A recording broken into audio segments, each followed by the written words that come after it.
आज मैं आपके साथ भगवान शिव की एक गहरी कहानी साझा कर रही हूँ जो आपके जीवन के दृष्टिकोण को बदलने की शक्ति रखती है। हेलो ब्यूटीफुल सोल, मैं हूँ दिव्या सोल बामर से, जहाँ हर कहानी का एक उद्देश्य होता है आपके जीवन में शांति, खुशी और अर्थ लाने के लिए। आपका स्वागत है हमारी नई सीरीज दिव्य कहानियों में। तो चलिए शुरू करते हैं। एक बार कैलाश पर्वत की दिव्य गोद में भगवान शिव गहरी ध्यान अवस्था में बैठे थे। उनकी दिव्य ऊर्जा पूरे ब्रह्मांड में गूंज रही थी, संतुलन और सामंजस्य पैदा कर रही थी।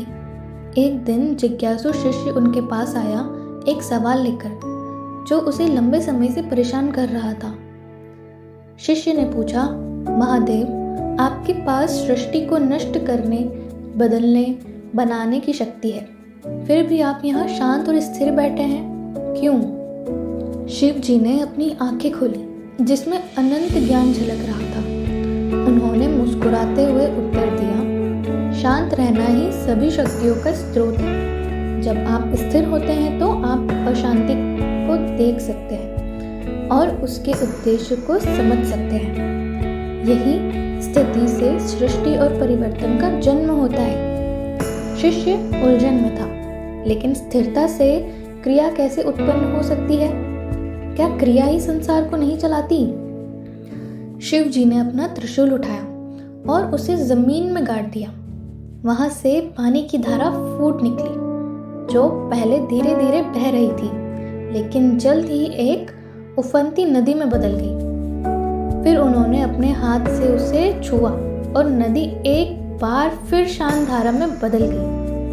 उन्होंने समझाया, जागरूकता के बिना की गई क्रिया एक उफनती नदी की तरह होती है, अराजक और विनाशकारी। लेकिन जब आप स्थिरता से कार्य करते हैं तो आपके कार्य उद्देश्यपूर्ण और सामंजस्यपूर्ण होते हैं। शिष्य ने सिर झुकाया, यह समझते हुए कि सच्ची शक्ति निरंतर गतिविधि में नहीं, बल्कि आंतरिक शांति से प्रेरित सतर्क क्रिया में है। तो हम इस कहानी से क्या सीखते हैं? हमारे जीवन में हम अक्सर एक काम से दूसरे काम की ओर भागते रहते हैं, यह सोचते हुए कि व्यस्त होना ही उत्पादकता है। लेकिन कभी कभी यह शांत क्षणों में होता है, जब हमें स्पष्टता और दिशा मिलती है। आज एक पल के लिए रुकें, गहरी सांस लें और विचार करें। हो सकता है आपको वे उत्तर मिल जाएं जिन्हें आप लंबे समय से खोज रहे हो।